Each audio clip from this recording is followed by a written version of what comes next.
সেই বুড়ি শুনেছে মক্কায় এক জাদুকর এসেছে, যেই জাদুকর যার সাথেই সাক্ষাৎ করে তার ধর্ম ছিনিয়ে নেয়।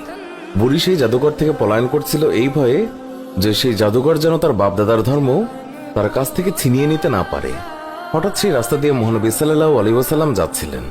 বুড়ি মহানবী সাল্লাল্লাহু আলাইহি ওয়াসাল্লামকে দেখে বলল, বাবা, এই মালগুলি আমার মাথায় উঠিয়ে দিতে পারবে কি? মহানবী সাল্লাল্লাহু আলাইহি ওয়াসাল্লাম যখন মালগুলি তুলে দিতে গেলেন তখন তিনি দেখলেন মালগুলো খুবই ভারী, আর এত ভারী যা বুড়ি উঠাতেই পারবে না।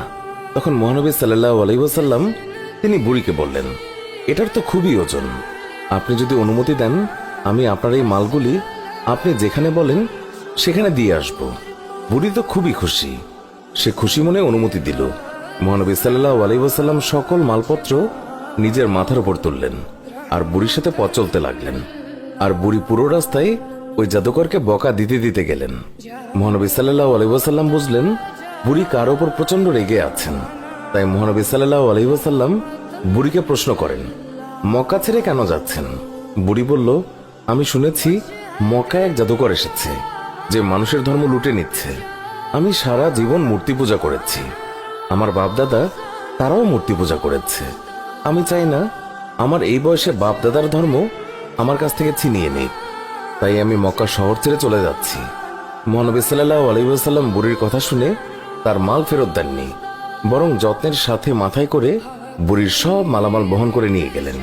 বুড়ির গন্তব্যে তার মালামাল পৌঁছে দিয়ে মহানবী সাল্লাল্লাহু আলাইহি ওয়াসাল্লাম চলে আসার সময় বুড়ি জিজ্ঞাসা করল, বাবা, তুমি আমার জন্য এত কষ্ট করেছ, তোমার নামটা তো বলো, যাতে আমি লোকদেরকে তোমার নাম বলে প্রশংসা করতে পারি।